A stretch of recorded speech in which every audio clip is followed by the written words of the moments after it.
안녕하세요.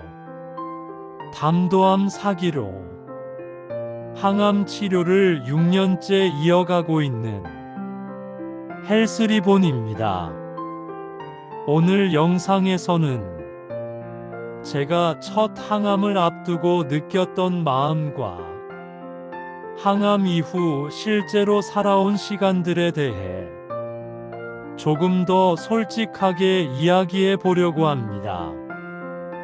이 영상이 지금 막 항암을 앞두고 계신 분들, 그리고 보호자분들께 조금이나마 도움이 되길 바랍니다.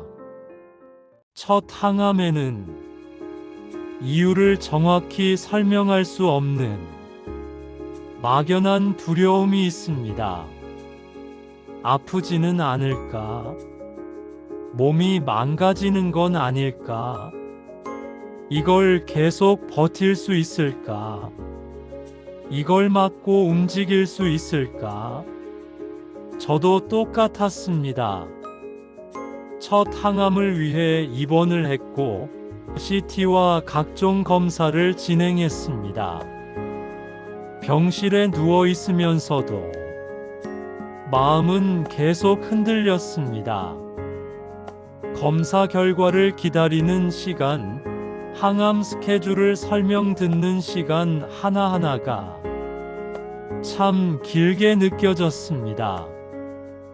입원 후에는 임상항암을 권유받기도 했습니다. 처음에는 임상은 최신약이고 무료로 제공된다. 이게 마지막 기회일지도 모른다는 생각에 선택했다가 항암하기까지 사전 검사가 너무 많아서 하루빨리 항암을 시작해야 된다는 고민 끝에 취소하는 해프닝도 있었습니다. 그만큼 결정을 내리는 과정 자체가 두려움의 연속이었습니다. 결국 2020년 12월 1일 담도암 사기 진단을 받은 지 약 한 달 만에 첫 항암을 시작하게 됩니다.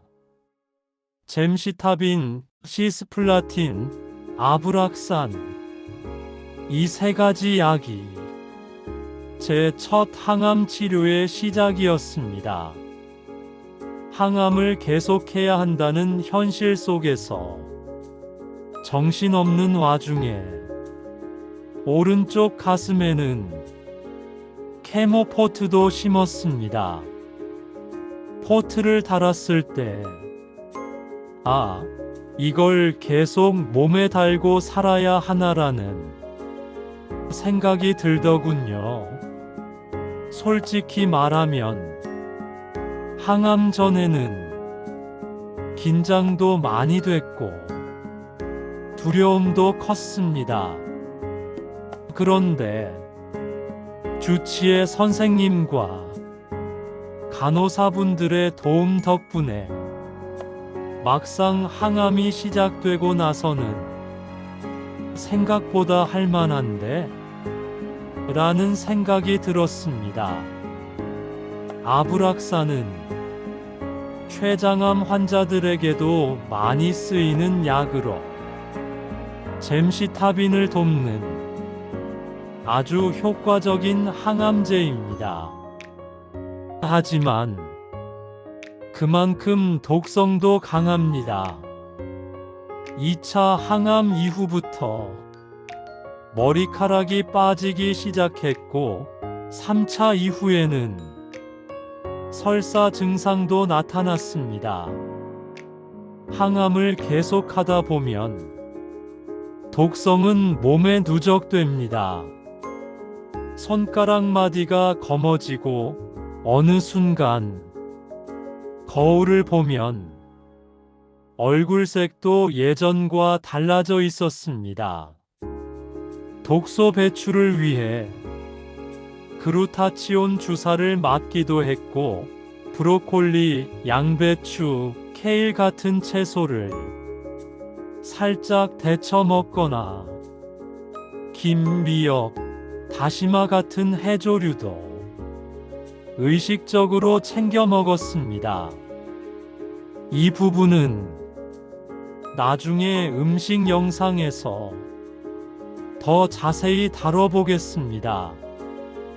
항암을 맞고 나면 이틀에서 사흘 정도 후에 몸이 확실히 반응합니다.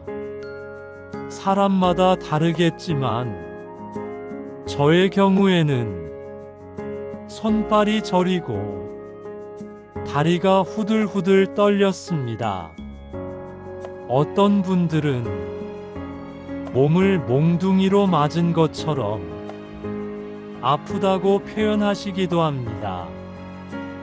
그럼에도 불구하고 저는 먹기 위해서라도 움직이자고 스스로에게 말했습니다.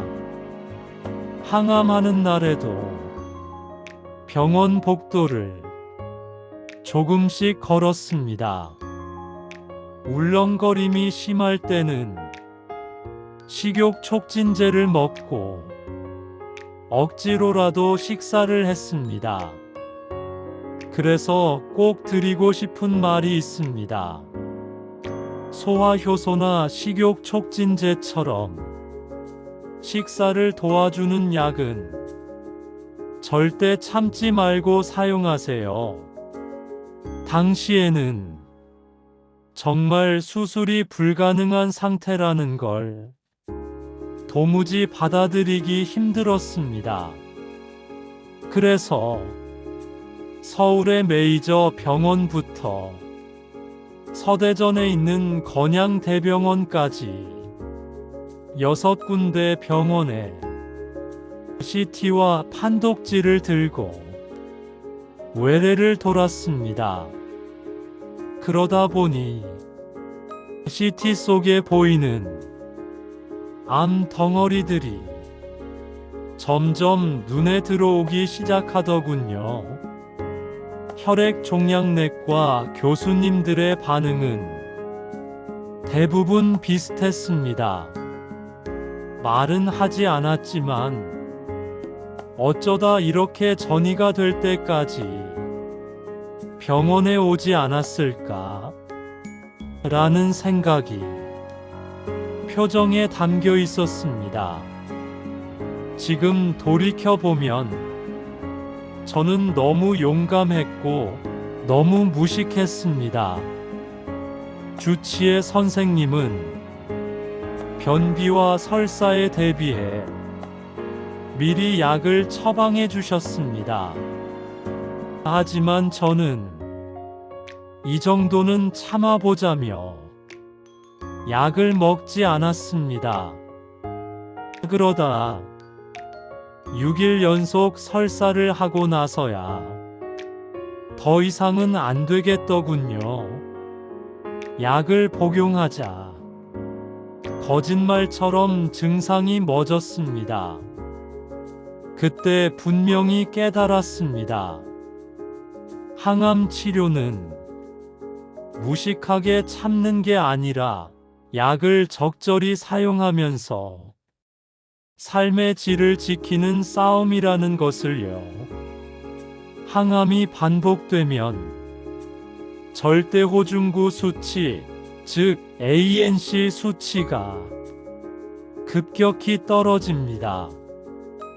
항암 전에는 7,000대였던 수치가 3번의 항암 후 4번째 항암을 앞두고는 800대까지 떨어져 항암을 진행하지 못했습니다. 보통 호중구 수치가 1000 이하이면 항암은 중단됩니다.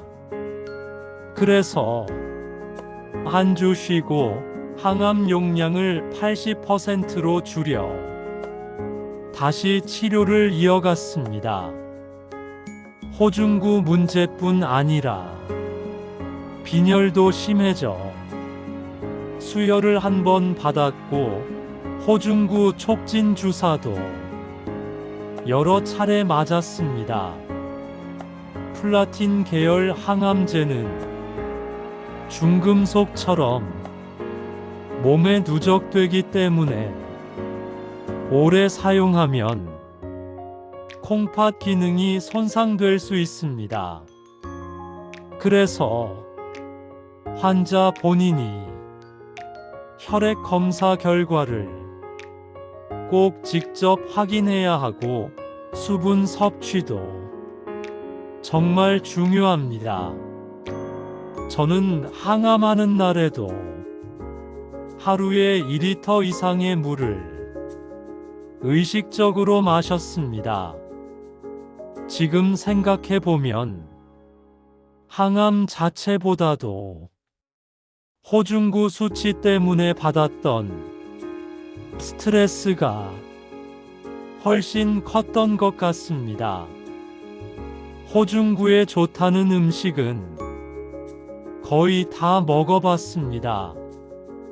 닭발곰탕, 전박이 바나나, 문어, 전복, 오징어, 오리백숙, 삼계탕까지. 하지만 쉽게 좋아지지는 않더군요. 히포크라테스의 말 중에 이런 말이 있습니다. 음식으로 고칠 수 없는 병은 약으로도 고칠 수 없다.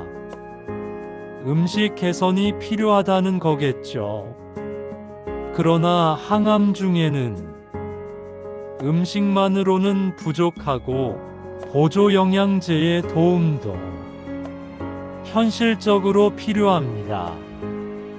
다만 암과의 싸움은 돈과의 싸움이기도 합니다.